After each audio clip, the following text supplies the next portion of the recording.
It's a full-time job changing yourself.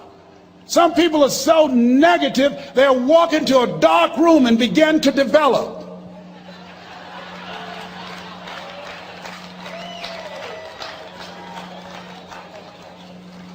My family members and friends call me crazy for going to seminars, spending money on books and tapes and going to seminars. When are you going to stop going? I said, when I die.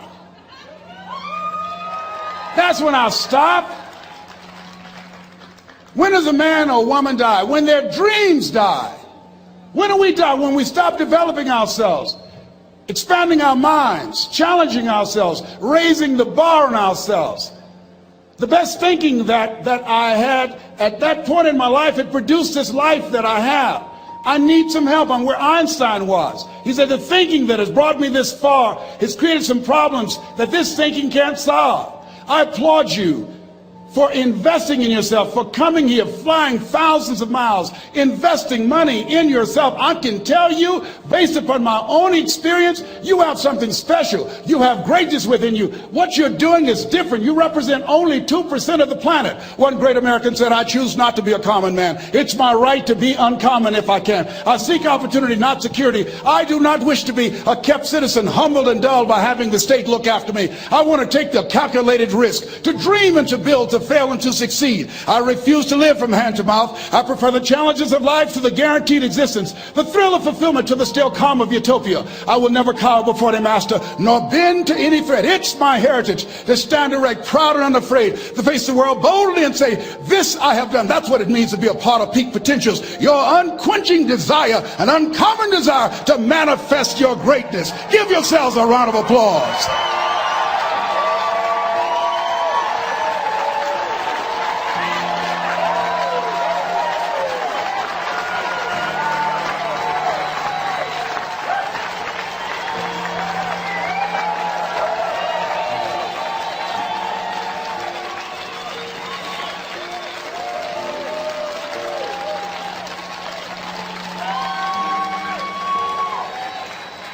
Thank you.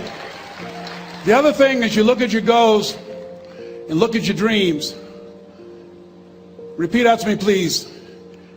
I will fail my way to success.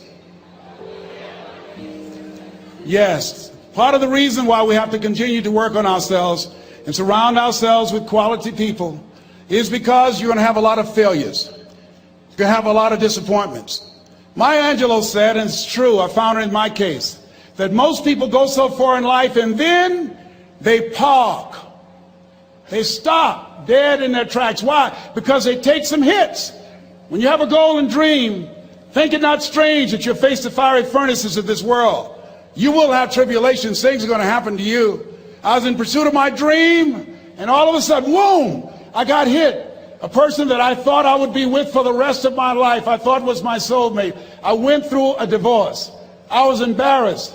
I was humiliated. How can I teach people how to live their dreams? And I wasn't able to make my marriage work. I questioned myself. I took another hit. My mother was diagnosed with breast cancer. Then I was diagnosed with prostate cancer. Then my best friend from the second grade, Alexander Wims, he was diagnosed with cancer of the liver. I took a hit, and life staggered me, and I parked. And I didn't turn on my emergency lights because I didn't want to call attention to myself. I didn't want anybody to come and say, hey, do you need a jump? No, I don't need a jump. I'm not out of gas. My battery is not dead. My heart is beating. I'm parked. Leave me be. I'm parked. I was in my comfort zone. I was doing just enough to get by. I was working on a job. They paid me just enough to keep me from quitting. And I worked just hard enough to keep from getting fired. How many know people like that? Blink your eyes if you understand what I'm talking about. I was parked. I knew I could do more. But when my mama died, it took something out of me. When I went through a divorce, it took something out of me. When my best friend died, it took something out of me. I parked. And somebody said that life is like an onion. You have to peel it one layer at a time.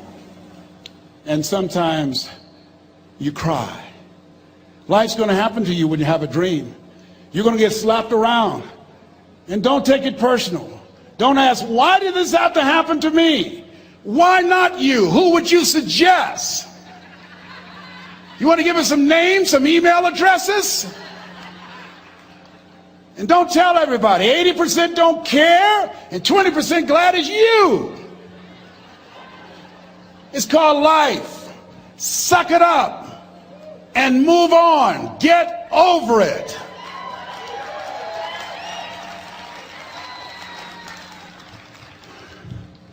It happens to everybody. Here's the other thing as you look at your goals and look at your dreams. When you're going through some stuff, repeat after me, please. When things go wrong, don't go with them. Yes, write that down. When things go wrong, don't go with them. When you're working on a business deal, you're counting on some money. Someone said you will get the loan and it falls through. You have an event and the people that you thought would be there and support you, they don't come through. Or someone turns against you or you get ripped off. It's going to happen to you. Happened to me. Someone stole all my products, my database, over 180,000 names and addresses. It's not personal. It's going to happen to everybody. It does. 8 out of 10 millionaires have been financially bankrupt. Walt Disney had he filed bankruptcy 7 times and had 2 nervous breakdowns. It's called life. But I got a saying, when life knocks you down, try and land on your back, because if you can look up, you can get up. You've got the power in you to do that. You've got something special. You've got comeback power. Here's the other thing. Let us say together, it's possible. It's necessary. It's me. Yes, write that down. It's me. Take ownership for your life. Nobody can live your dream for you but you. Nobody's going to take care of your business like you. Stop coming up with excuses. Don't give yourself permission to continue to live a small life. You can't fit a big dream into a small life. Give yourself permission to go for it, to test yourself, to challenge yourself, to live full. I like the saying, always strive to get on top in life, because it's the bottom that's overcrowded. The reason you're here is because there's something in you that says, I can do more. This just can't be it. There's something in you. There's a calling on your life. There's something in your heart that caused you to get dressed and spend the money to go to seminar after seminar and listen to message after message and speaker after speaker. Because there's something in you that tells you this is not it for you. You have not peaked here. There's more in you that you are expressing.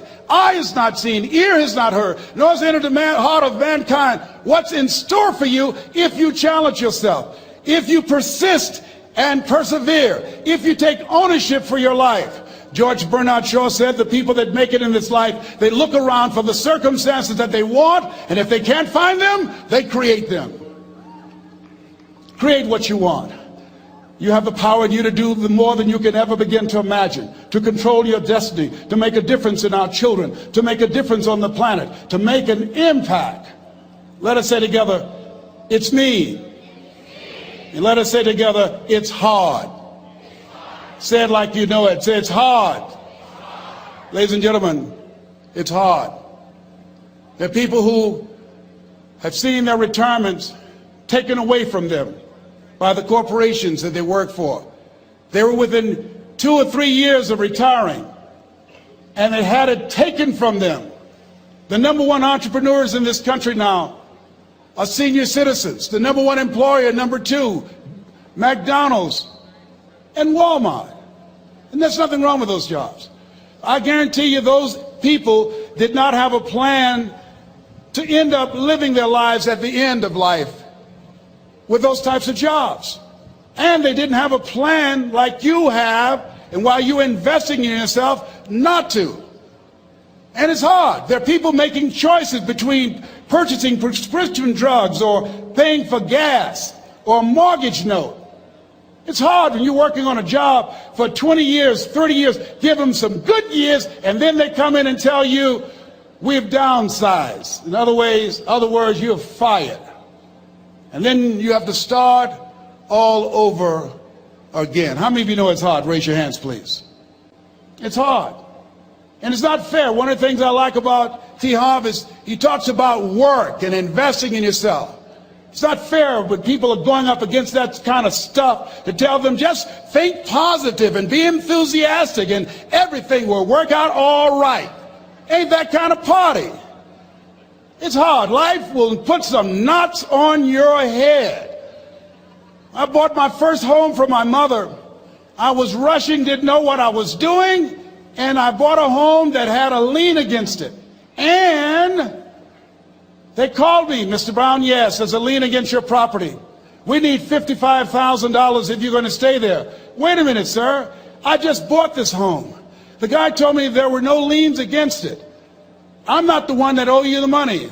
You should have checked that out, Mr. Brown. Come on. I called my attorney. We followed up.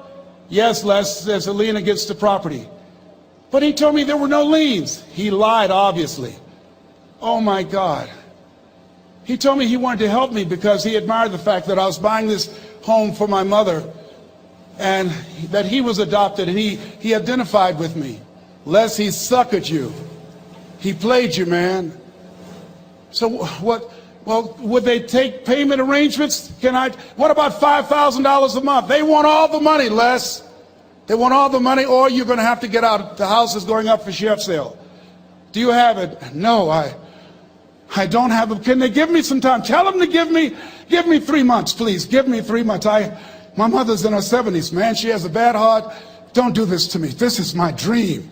Don't do this, man. Please, let me talk to them. Les, I'm talking to their attorney. They don't want to talk to you. I've got to talk to the attorneys. Do you have the money? No. Will they give me 3 months? No. What about 2 months? No, Les. They want the money in 7 days. Oh, my God. Let me call you back. I'm not sure. And I walked the floors thinking, God, how could this happen to me? I got to figure this out, huh? I've got to figure this out. It seemed like the days are just ticking off, ticking off. Thursday, I had to call them and let them know. They called me, Les, do you have the money? No, I don't. Friday, you have to leave. The sheriff will be there. You're going to have to leave, Les. They're going to take my house. What about my down payment? You lost it, Les. You lost it. Okay. I got to go. Yes. I prayed, Lord, please, if you show me that you're real, if you're really real, you think Paul worked for you, you haven't seen anything. Don't let me lose this house and watch what I'll do for you. I was trying to cut a deal. Have you ever tried to cut a deal? It's amazing how spiritual you get when you get in trouble. You know what I mean? When I was diagnosed with prostate cancer, I was going to bed with the Bible and the Holy Quran and Science of Mind and Joel Goldsmith, everything I could find. I was praying to Jesus, Yahweh, Melchizedek, everybody. I was calling on everybody. It's amazing. And here I was walking the floor, 3 o'clock in the morning, and I had to go and wake my mother up. I got on my knees and I said, Mama, I said, I need you to wake up. She said, what's wrong, Leslie? I can hear you walking back and forth. I'm not asleep, son. I said, there's something I need to tell you. She said, your eyes are red. Why are your eyes red? Because I feel so stupid now. Why? We got to move tomorrow. Why, Leslie? There's a lien against the property and they want $55,000 and I don't have it. And we're going to be set out tomorrow. We have to go back to Liberty City. So she said, it's okay. I don't like this house anyhow. I said, why? She said, because of my arthritic knees, it hurts my knees when I go up the steps. I said, and why didn't you tell me? Because you were so happy. I just said it because you were happy. I'll live in a shack with you, boy. I love you. It's not the house. I love you. I love all my children. I said, thank you, Mama. Thank you.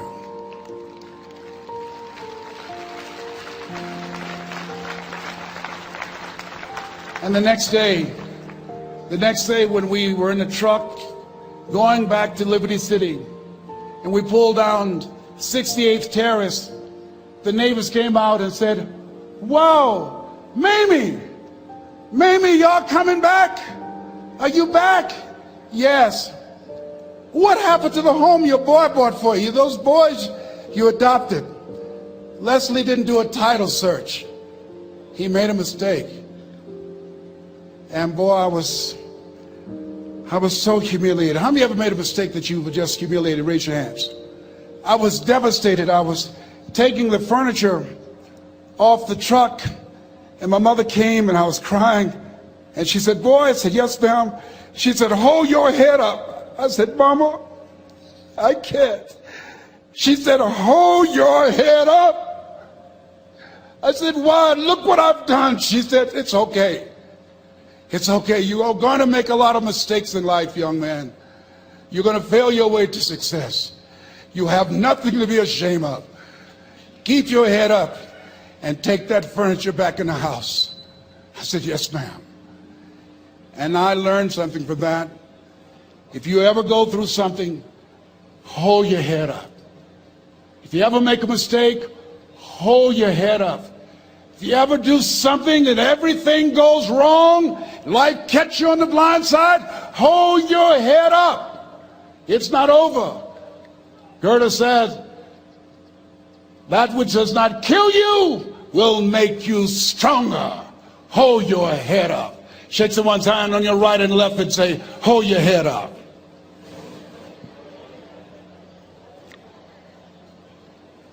Here's something else, ladies and gentlemen.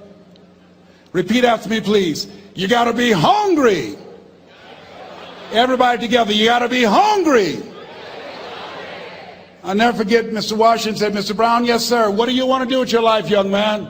I said, "Sir, I want to be a disc jockey." He said, "Mr. Brown?" I said, "Yes, sir." He said, "You got to be hungry." I said, "What do you mean by that?" He said, "People that are hungry are willing to do the things today others won't do in order to have the things tomorrow others won't have.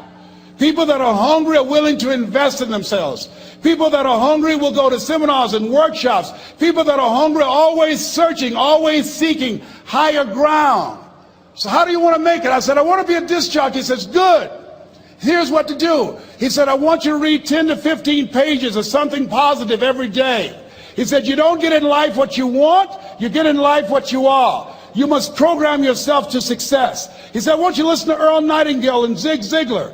Listen, faith comes by hearing and hearing and hearing." He said, "I want you to change your relationships, and I don't want you to ever lose your hunger." I said, "What do you mean by that?" He said, "People that are hungry are unstoppable. People that are hungry are no matter what people. They make it happen no matter what." He said, "I want you to listen to Paul Harvey." Who is he? He's the world's greatest communicator. Success leaves clues, young man. Always listen and follow people who are doing what it is you want to do at the level you want to do it, and learn from them. I told T. Hobb when we were standing by the stage, I said, "Hey man, I want to work more with you. I want you to coach me. I want to learn from you." See, I found you're never too old to learn, and you're never too young to teach. Always have a thirst for learning. So I listened to Paul Harvey every day on the radio. While in school, I would go out and listen in his car. He gave me his keys. I was working to develop myself. And I continued to listen to motivational messages, and he would take me to see the late Dr. Norman Vincent Peale, who wrote the book, The Power of Positive Thinking. I toured with him before he passed. You have something special. You have greatness within you. Don't allow your circumstances to determine who you are. Don't allow your negative thoughts to hold you back. You have something special. You can do more than you can ever begin to imagine. Dr. Peale was an incredible man. I admired him. When he spoke, he gave me goosebumps. I can feel him in my heart. And I never forget, we were coming back to the school, and Mr. Washington said, "Mr. Brown," "Yes, sir." "When Dr. Peale spoke, you didn't move. When he spoke, you were hanging on every word. When he spoke, we didn't have to tell you to sit down and be quiet. Why?" I said, "Sir, I could feel him when he talked. I felt like he was talking to me, sir. He said, he was. I said, but he doesn't know me, but he was speaking to you. Did you feel him in your heart? I said, yes, sir. He said, most people feel him in their head. If you felt him in your heart, he said, listen to him, son. Follow him, learn from him. And I would go to seminars and workshops. Anywhere I would find where Dr. Peale was, I would be in the audience. I would drive 200 and 300 miles just to hear him speak. And my dream and vision was to share the stage with him. I thought about it. What is your goal? What is your vision? I want you to hold it in mind. There's some power in that. Because when I became involved in speaking, I never forget, I got a call from Og Mandino, who wrote the book, The Greatest Salesman in the World. He said, Les, I'm stuck in Philadelphia. I need to be in Kankakee. Dr. Norman Vincent Peale is appearing. I can't make it. I heard you're in Chicago. I said, yes, I am. Can you go and open for me? I said, yes, man. Oh, my God. Dr. Peale, I said, yes, I'd love to do it. And I went there and I came. I said, hi, I'm Les Brown. He said, you're not the band of renown? I said, no, I'm Mrs. Mamie Brown's baby boy. I'm here to speak. He said, come backstage. And his wife, Martha, was there. And she said, Papa, Les Brown is here, the speaker. And he said, Les Brown, shoot for the moon. Because even if you miss, you'll land among the stars. I said, sir, that's my quote. I wrote you when I was in the 11th grade. I was a part of a special education class project. That's my quote. He said, I know. I end all my speeches with that quote.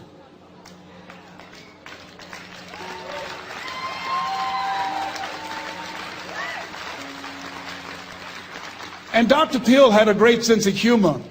A young man was backstage, and I had so many questions to ask him, and my mind froze up, and the young guy said, Dr. Peale, how old are you? And he was up in age. He said, Sonny, I'm 92. The young man looked at him and said, I don't know if I want to live to get 92. He said, that's because you've never been 91. So I did the things that Mr. Washington suggested. I listened to motivational tapes on a regular basis. I would go to seminars and workshops whenever Zig Ziglar and Dr. Dennis Waitley and Jim Rohn would come to town.